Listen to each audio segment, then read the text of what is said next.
नमस्कार शेतकरी मित्रांनो, आपण जर शिमला पीक करत असाल तर हा व्हिडिओ नक्की बघा। आज आपण सिन्नर येथील सोनंबे या गावामध्ये आलेलो आहोत। जो शिमलाचा प्लॉट आहे श्री सोनंबे येथील प्रगतशील शेतकरी श्री प्रमोद भाऊ पांचवे यांचा हा प्लॉट आहे। नमस्कार प्रमोद भाऊ। नमस्कार नमस्कार। आपली ओळख करून द्या सर्वांना। माझं नाव प्रमोद दशरथ पांचवे, मुक्काम पोस्ट कोणंबे, तालुका सिन्नर, जिल्हा नाशिक। प्रमोद भाऊ, तुम्हाला एक विचारतो मी की तुम्ही जो हा प्लॉट आयसीएल डेमोसाठी दिलेला आहे, याच्यामध्ये तुम्ही सुरुवातीचं नियोजन कसं केलं? तुम्ही कोणता प्लॉट तुमच्या ट्रीटमेंटला ठेवला, कोणता प्लॉट आयसीएल ला दिला, याची माहिती शेतकऱ्यांना द्या। सुरुवातीला ज्यावेळेस आपला प्लॉट डेमोसाठी ठरलं तर मला त्यावेळेस विचारलं गेलं का तुमचं दैनंदिन म्हणजे तुम्ही जे शिमलाची लागवड वगैरे कशी करता, कशा पद्धतीने करता, तुमचा बेसल डोस कसा असतो। तर मी त्यावेळेस त्यांना सांगितलं माझ्या डोळमाने जो माझं पहिल्यापासून माझं शिमला माझे पहिल्यापासून पीक आहे, म्हणजे मी गेल्या 7-8 वर्षापासून तिची लागवड करतो। तर मग त्यांना मी सांगितलं माझ्या दरवर्षाचा कसा सिक्वेन्स असतो। तर मग त्यांनी मला सांगितलं का बाबा आम्ही आमच्या पद्धतीने तुम्हाला काही ग्रेड वगैरे सजेस्ट करू बेसल पासून, तर मग त्या पद्धतीने करशाल का? तर मी बोललो हो। तर त्यांनी आपल्याला बेसल डोस पासूनच नियोजन दिलं तर ते आपण जे रेग्युलर करत होतो 10-20 मायक्रोन्यूटन वगैरे जे आपले दाणेदार जे असेल बाकीचे ग्रेड, तसंच मग फक्त काय झालं की मी आपण जो प्लॉट आता बघतोय या प्लॉट मध्ये मी पॉलिसल्फेटचा वापर केला बेसल डोस मध्ये। बरोबर। आणि दुसरा जो प्लॉट आहे आपण बघू शकतो का जो अपोजिट बाजूने मी त्याला पॉलिसल्फेट वापरलेलं नाहीये। आता हा जो याला न वापरलेला प्लॉट आहे, बरोबर, यामध्ये मी पॉलिसल्फेटचा वापर केलेला आहे। शेतकरी मित्रांनो, प्रमोदच्या म्हणण्यानुसार हा जो प्लॉट आहे आयसीएलच्या ट्रीटमेंटने चालू आहे आणि जो पलीकडील प्लॉट आहे तो त्यांच्या स्वतःच्या वैयक्तिक ट्रीटमेंटने चालू आहे। यामध्ये बेसल डोसमध्ये त्यांनी पॉलिसल्फेट 10-26-26, 20-20-0-13 या खतांचा वापर केलेला आहे आयसीएलच्या प्लॉटसाठी, आणि अदर प्लॉटसाठी 20-20-0-13, 10-26 आणि मायक्रोन्यूटनचा वापर केलेला आहे। बरोबर हो। यानंतर तुम्ही ड्रेंचिंग मध्ये आयसीएलच्या प्लॉटला काय केलेलं आहे आणि अदर प्लॉटला काय केलेलं आहे? तर मग त्या पद्धतीने बेसल डोस टाकला वगैरे झालं, माझी लागवड पण झाली। लागवड झाल्यानंतर मग आपलं जो दैनंदिन जो दरवर्षी आपण लागवड केल्यानंतर जो आपला ड्रेंचिंगचा जो पद्धत आहे, त्यानंतर आपला जो रेग्युलर ह्युमिक 19-19 जे करत इथून मागे मी करत होतो, तर मी काय मग त्यांनी सांगितलं की तुम्हाला या प्लॉटला आम्ही सांगू त्या पद्धतीने करा। तुम्ही म्हणलं चालेल, पण मी मग त्याचा दुसरा जो प्लॉट आहे तर त्या प्लॉटला मी काय केलं की जे आपले रेग्युलर 19-19 ह्युमिक वगैरे अशा पद्धतीने ड्रेंचिंग केल्या। बरोबर। पण यासाठी त्यांनी मला एक 757 बरोबर नावाची ग्रेड दिली, त्यासोबत ॲक्वामरीन नावाने एक सिविडो होतं ते दिलं होतं। तर मी त्याचे ड्रेंचिंग केल्या। की तुम्ही वाढीच्या अवस्थेमध्ये या प्लॉट साठी कोणकोणत्या ग्रेड दिलेल्या आहेत? सुरुवातीच्या काळामध्ये आपली जी मी तुम्हाला ग्रेड सांगितली, त्यानंतर 12-36 असेल, 12-22 असेल, तर यांच्या ग्रेड मी दिलेले आहे ड्रेंचिंग मध्ये। शेतकरी मित्रांनो, म्हणजे प्रमोदच्या म्हणण्यानुसार सुरुवातीच्या ड्रेंचिंगच्या काळामध्ये या प्लॉट मध्ये 757 असेल, 12-36 असेल आणि सोबत ॲक्वामरीन यांच्या ड्रेंचिंग झालेल्या आहेत। आणि जो पलीकडील प्लॉट आहे त्यामध्ये 19-19 युमिक, अदर 13-40-13 यांच्या ड्रेंचिंग झालेल्या आहेत। आपण या ज्या ड्रेंचिंग केलेल्या आहेत आयसीएलच्या प्लॉटला आणि अदर प्लॉटला, यांचा तुम्हाला काय रिझल्ट भेटला याबद्दल शेतकऱ्यांना थोडीशी माहिती द्या।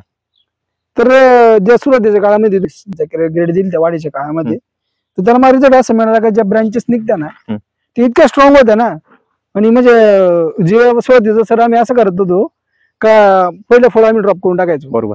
जेणेकरून आमच्या तिथं झाडाला काय अडचण येते काय।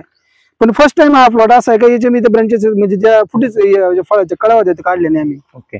आणि इतकं छान रिझल्ट होते ना, तर आता तो अजून ऑदरला जे केलं त्याच्यात मला ते बघायला म्हणजे नाहीच डायरेक्ट आता आपण बघू शकतो जाऊन त्या प्लॉट मध्ये त्यावेळेस, कारण आपल्याला ज्या काही परिस्थिती ना आपल्याला खालून दिसतं डायरेक्टली। बरोबर।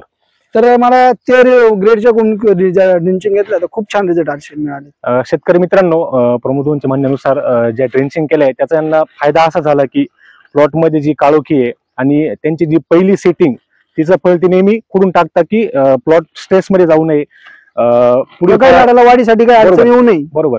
पुढील फळांची योग्य क्वालिटी भेटावी यासाठी ते पहिलं फळ नेहमी खुडून टाकत होते इथून मागच्या शिमलाच्या प्रॅक्टिस मध्ये। तर आयसीएलच्या प्लॉट मध्ये त्यांनी ही प्रॅक्टिस अजिबात केलेली नाहीये, तो एक बेनिफिट त्यांना भेटला। त्याच्यानंतर प्रमोद तुम्हाला विचारतो की वाढीच्या अवस्थेमध्ये तुम्ही ह्या प्लॉटला कोणकोणत्या ग्रेड दिलेल्या आहेत आणि अदर प्लॉटला काय काय केलेलं आहे? तर मी तुम्हाला सांगितलं जसं की 15-22 वापरली, जे 12-6-22 हम्म. आपली ग्रेड, त्याच्यामध्ये आपले रेग्युलर 12-61, 52-34 ओके. ज्या काही ग्रेड त्याला वापरत होतो. पण दोन्हीमध्ये डायरेक्ट जमीन आसमानचा फरक आहे. तो फरक आजपर्यंत म्हणजे मला आज तुम्हाला म्हणजे मी सांगू वाटतं की अक्षरशः ही मिरची आज पण जर आपण मार्केटमध्ये नेली तर आज पण ती टॉपच विकलेली आहे. ओके. तर म्हणजे कारण मला क्वालिटी सुद्धा एकदम छान म्हणली. बरोबर. ऑलरेडी आपण झाडाची तर बघू शकतो, पानाची काळुकी असेल, बरोबर. त्यानंतर फुटव्यास किंवा फळाची जर तुम्ही बघितलं, आता जे काही शिमला उत्पादक शेतकरी असेल तर मला नाही वाटत का त्याला खाली सेट असताना वर अशी फळांची एक प्रकारची जे काय म्हणतो ना आपण श्रृंखला असते, ही बरोबर, कधी पाहायला बरोबर, मिळत नाही शक्यतो करून. शेतकरी मित्रांनो, या प्लॉटमध्ये वाढीच्या अवस्थेमध्ये आयसेलच्या प्लॉटसाठी 12-6-22 मॅकफॉस या 2 ग्रेडच्या 2 ऍप्लिकेशन झालेले आहेत आणि अदर प्लॉटला 12-61 आणि 0-52-34 2 ऍप्लिकेशन झालेले आहेत. हो. बरोबर. हो. तर त्यामध्ये प्रमोदच्या म्हणण्यानुसार रिझल्ट असा भेटला की त्यांना वरच्या मालाची सेटिंग प्लस खालच्या मालाची साईज हो. इव्हन भेटली, ती त्या शेजारच्या प्लॉटमध्ये भेटली नाही. आणि मालाला जो शायनिंग आहे त्यामध्ये पण त्यांना उत्तम असा परिणाम दिसला. अजून एक विशेष मला सांगू वाटतं का ज्या दिवशी लागवड केली तर खूप पावसाचा संघर्ष करावा लागला. बरोबर. या प्लॉट मध्ये डायरेक्ट सर आपण उभं आहे डायरेक्ट असं म्हणजे इथपर्यंत पाणी तुंबलेलं होतं. बरोबर. मला थोडं टेन्शन झालं होतं बरोबर. का बा आपला प्लॉट काय हातात राहतो का नाही, कारण पाऊस पाणी निघायला चान्सच नव्हता. बरोबर. पाऊस पण दो झाला होता. तर अशा परिस्थितीमध्ये मला थोडं टेन्शन वाढलं होतं. बरोबर. तर एवढ्या क्रिटिकल अवस्थेमध्ये फक्त फर्टिगेशनने प्लॉट सांभाळला माझा. बरोबर. कारण क्लायमेटिक कंडिशन एकदम डाऊन होती. बरोबर. तर आपल्याला सर्वांना माहिती आहे का ज्यावेळेस खराब असते ते 100% ड्रॉपिंग होणं बरोबर. किंवा काहीतरी 100% काहीतरी आपल्याला बघायला मिळतं. बरोबर. तर त्या प्लॉट मध्ये जर आपण बघितलं ना तर तुम्हाला आज पण तिथे तुम्हाला कार्पेज वगैरे अटॅक दिसतो. बरोबर. तो का दिसतो, ज्यावेळेस कुपोषितपणा असतो तेव्हाच काहीतरी अटॅक 100%. असतो. याच्यामध्ये मला म्हणजे डायरेक्टली जो आपण आपल्या भाषेत व्यावहारिक भाषेत शिमलाचं म्हणजे खरडा, बरोबर. शेतकऱ्याला पहिला प्रश्न पडतो की खरडा. बरोबर. याच्यामध्ये मागच्या वेळेस तोडा केला तर 40 कॅरेट मध्ये फक्त 5 किलो निघालं होतं. बरोबर. साहजिक आहे एकदम आपल्या 100% कॉन्फिडन्स पण नको का बरोबर. तो डायरेक्टलीच आपल्याला नाही येणार नाही का बरोबर. असं. प्रमोद, तुम्ही या प्लॉट मध्ये फळवाडीच्या अवस्थेमध्ये कोणकोणत्या ग्रेडचं ऍप्लिकेशन केलं होतं? फळवाळीच्या काळामध्ये मी आपली जी 43-30-00-00-43-30 बरोबर. त्यानंतर 042-42 बरोबर. तर ह्या 2 ग्रेडचा वापर मी बरोबर. म्हणजे आलटून पालटूनचे वापर बरोबर. केला. आयसेलच्या प्लॉटला केलं. हो. बरोबर. आणि सर्वात महत्वाची गोष्ट सांगायची झाली तर माझ्या माहितीनुसार मिरची या पिकाला फेरसची खूप गरज पडते. बरोबर. मी अदर प्लॉटला फेरस युक्त खतं वापरली. बरोबर. पण याला मला गरजच वाटली नाही, म्हणजे दिलीच नाही. आपल्याला दिसू शकतं का कुठं शेंडामध्ये काय त्याची म्हणजे डिफिशियन्सी बरोबर. ती मला दिसलीच नाही. बरोबर. तर मला असं वाटतं का ही जी गोष्ट आहे ना म्हणजे मला काही कळलं नाही. बरोबर. पण मला असं वाटतं का कंपनी 43-30 नावाची जी ग्रेड आहे बरोबर. ती 100% फेरू शकते. बरोबर. एवढे छान रिझल्ट मिळाले. आपण फळाचं काही बघू शकतो, बरोबर. ही चकाकी फक्त फळामध्ये फेरू शकते येते, बरोबर. फेरस मुळेच येते. बरोबर. आणि ही चकाकी आपण बघू शकतो का बघा किती चमक आहे. बरोबर. शेतकरी मित्रांनो, या प्लॉट मध्ये वाढीच्या अवस्थेमध्ये 043-30 प्लस 2% फेरस जी आपली पीक प्लस एफी नावाची ग्रेड आहे तिचे 2 ऍप्लिकेशन सोबत हाय पीक नावाची जी ग्रेड आहे आपली 042-42 तिचे 2 ऍप्लिकेशन झालेले आहेत. याच तुलनेत शेजारील प्लॉटमध्ये इतर फेरसयुक्त खत आणि सोबत 52-34 या ग्रेडचे ऍप्लिकेशन झालेले आहेत. तर तुम्ही बघू शकता की रिझल्ट की तुमच्या फळाच्या देठामध्ये किती इव्हन चकाकी, फळामध्ये चकाकी ही उत्कृष्ट आपल्याला भेटलेली आहेत. शेतकरी मित्रांनो, ड्रिप प्रमाणेच फवारणीमध्ये पण आपण आयसीएलच्या ग्रेड इथं वापरलेल्या होत्या. त्यामध्ये सुरुवातीला वाढीच्या अवस्थेमध्ये 11-36-24 स्टार्टर त्याचे स्प्रे घेतलेले आहेत. त्यानंतर फ्लावरिंगच्या अवस्थेमध्ये 8-16-39 बूस्टर तिचे पण आपण स्प्रे घेतलेले आहेत. त्यानंतर प्लॉट सेटिंगमध्ये असताना वरच्या सेटिंगच्या वेळेमध्ये आपण आयसीएलची फ्रूट नावाची जी ग्रेड आहे 12-5-27 प्लस 7 कॅल्शियम ऑक्साईड याचे पण स्प्रे घेतलेले आहेत. प्रमोद भाऊ, आपण ह्या प्लॉटमध्ये आता हार्वेस्टिंगच्या पिरियड नंतर कोणकोणत्या ग्रेडचं ऍप्लिकेशन केलेलं आहे? हार्वेस्टिंगच्या काळानंतर पुण्याने नवीन परत मी जे आपल्याला वरचं जे फळसेट झालंय तर त्याला कॅल्शियम युक्त जी आपली 12-6-22 जी ग्रेड आहे बरोबर तिचं ऍप्लिकेशन दिलं. त्यानंतर परत आपलं मेगा फॉसचे पण ऍप्लिकेशन दिलं. बरोबर. त्यानंतर 042-42 पण परत वापर केला. आणि अदर प्लॉटला तुम्ही याच्यासोबत कोणतं ऍप्लिकेशन केलं? तर अदर प्लॉटला आपले जेच परत 52-34 त्यानंतर आपले कॅल्शियम नायट्रेट वगैरे वापर केला. पण त्याचं म्हणजे मी तुम्हाला छाती डोकपणे सांगू शकतो आणि शेतकरी बांधवांना सांगू शकतो की याचं कम्पॅरिझनच बसत नाही माझ्यानी. बरोबर.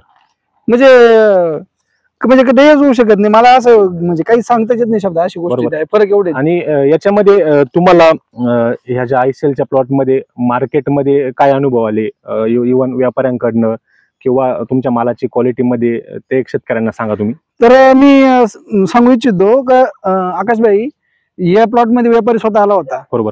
तर आपण एका तोडणी केलेला माल दाखवतो. बरोबर. पण मी व्यापाऱ्याला सांगितलं होतं का तुम्ही आमच्या प्लॉट मध्ये फिरा बरोबर. आणि मग तुम्ही आम्हाला ते करा. बरोबर. तर व्यापाऱ्याने मालाची क्वालिटी बघितली. त्यांनी समोर कुठं फोटो माहित नाही आम्हाला. तर त्या व्यापाऱ्याने आम्ही त्याला खर्च सांगणार होतो 450 रुपये कॅरेट, म्हणजे 45 रुपये किलोच्या भावाने सांगणार होतो. तर त्यांनी आम्हाला त्याच्या तोंडाने मालाची क्वालिटी बघून 51 रुपये सांगितलं किलोचा. बरोबर. तर त्यांनी मालाची क्वालिटी बघितली का, ती आमची क्वालिटी बघितली ना काही. तर त्यांनी पण हे सांगितलं सांगताना का तो माल मी त्याच्यापेक्षा 10 रुपयाने कमी भावात घेईन. बरोबर. कारण त्याला चकाकी थोडी कमी. नक्की शेतकरी मित्रांनो, यामध्ये आपल्याला असं बघायला मिळतं की मालाला जी चकाकी, जी क्वालिटी असल्यामुळे मार्केटमध्ये हायेस्ट रेटनी माल विकला जातोय. तर शेतकरी मित्रांनो, ओव्हरऑल आयसीएलच्या प्लॉटमध्ये जे आपण शेड्यूल फॉलो केला आहे, त्यामध्ये सुरुवातीला NPK खतांसोबत पॉलिसल्फेट बेसल डोसमध्ये याचं ऍप्लिकेशन केलेलं आहे. सुरुवातीच्या ड्रेंचिंगच्या अवस्थेमध्ये 757 सोबत ॲक्वामरीन, त्याच्यानंतर 1236 सोबत ॲक्वामरीन, आणि वाढीच्या अवस्थेमध्ये आपली आयसीएलची ग्रो नावाची ग्रेड 1236 3 मॅग्नेशियम 4 सल्फर याचे ऍप्लिकेशन झाले. त्यानंतर सेटिंगच्या अवस्थेमध्ये 12-6-22 प्लस 12% कॅल्शियम ऑक्साईड वाली आपली ती ग्रेड, आणि सोबतच सेटिंगच्या दरम्यान मॅकफॉस चे ऍप्लिकेशन झालेले आहे त्याला. नंतर फळ मॅच्युरिटीचे म्हणजे वाढीच्या अवस्थेनंतर 042-42 हाय पीक, त्याच्यानंतर 043-30 पीक प्लस AP या ग्रेडचे ऍप्लिकेशन झालेले आहेत.